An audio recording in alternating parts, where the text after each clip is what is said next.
बिस्मिल्लाह रहमान रहीम। अस्सलाम वालेकुम नाज़रीन। पाकिस्तान क्रिकेट टीम का एक अहम खिलाड़ी जिसको हम फ़खर ज़मान के नाम से जानते हैं, वो चैंपियंस ट्रॉफी से बाहर हो गया है। और उसके पीछे वजह क्या है? कौन सा ऐसा बंदा है जो उसका दुश्मन नंबर 1 है, जिसने उसको चैंपियंस ट्रॉफी से बाहर करवा दिया? ये कौन से इडियट्स लोग हैं जो फैसले लेते हैं? इस हवाले से मोहम्मद हफीज ने बड़ा ही एक बोल्ड स्टेटमेंट दिया है। बहुत ही एक जो है वो खतरनाक चीज हमें बताई है, वो मैं आपके साथ डिस्कस करने जा रहा हूं और आपको बताने जा रहा हूं कि ऐसी क्या वजह बनी है कि फखर जमान चैंपियंस ट्रॉफी पूरे के पूरे टूर्नामेंट से बाहर हो चुके हैं। इससे पहले साइम अयूब के साथ भी ऐसा ही हुआ, वो भी इंजरी की वजह से पूरे टूर्नामेंट से बाहर हो गए थे। अब फखर जमान के बाहर होने के पीछे वजह क्या है?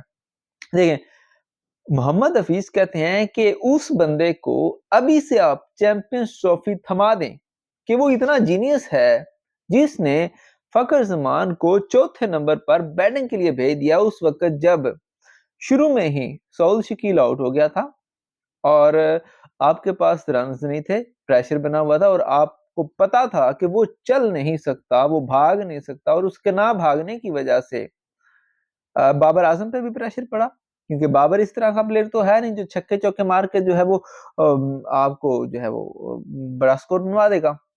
सो बाबर आजम के साथ एक मजबूरी ये थी कि फखर भाग नहीं सकता, वो अपने भाग के रन नहीं बना सकता था।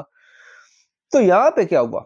यहाँ पे बाबर भी उसकी वजह से स्लो हुए और फखर जो है उन्होंने क्या किया, क्योंकि वो भाग नहीं सकते थे, उन्होंने कोशिश की कि वो बड़े शॉट्स खेलेंगे। और चूंकि वो जख्मी थे, खेल नहीं पाए और इससे उनका जोर ज्यादा लगा। ठीक है। और और यहाँ पे मोहम्मद हफीज ये कहते हैं कि अगर पहले ये चांस कोई था भी थोड़ा बहुत कि अगर वो एक मैच रेस्ट करता तो हो सकता है अगले मैच के लिए इंडिया के खिलाफ वो अवेलेबल हो जाता। लेकिन अब जैसे आपने उसको खिला दिया है और जितना आपने उसको उस इंजरी के बाद जोर लगवा दिया है, अब वो नहीं खेल सकता। मोहम्मद हफीज कहते हैं कि अगर आपने फखर जमान को यूटिलाइज करना ही था तो फिर आप किसी ऐसे मौके पर लेके आते। फॉर एग्जांपल, आपके पास तैयब ताहिर, खुशदिल शाह और सलमान अली अगा अच्छा खेल जाते हैं, आपको थोड़े रन चाहिए, 40-50 रन चाहिए, आप समझ रहे हैं कि फखर के आने से हम मैच जीत जाएंगे, तो फिर आप रिस्क लेते। आपने उस कंडीशन में आपने उसको भेजा जहां पे आपके पास आपको लग रहा था कि आप भाई मैच में बहुत पीछे हैं। भाई कौन सी टीम है जो आपके पास जो है वो 22-23 ओवर में 60-65 रन बना के ये सोचे कि वो 320 रन का टोटल जो है वो चेस कर लेगी और साथ में आपके 3-4 आउट भी हुए पड़े होंगे। ठीक है।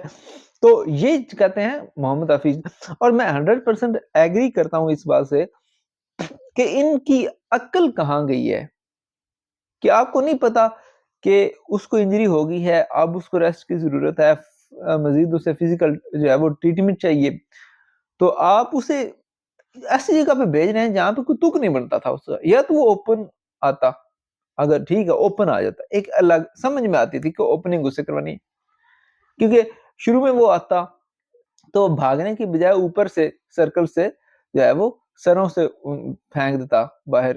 ठीक है, लेकिन वो भी नहीं कर पाया आप। ठीक है, और अब आपने क्या किया जनाब? आपने उसको चौथे नंबर पर भेज दिया जहां पे मोस्ट डिफिकल्ट सिचुएशन थी। और फिर ये जो है चीज है, ये बाबर आजम के लिए भी परेशानी का बायस बनी।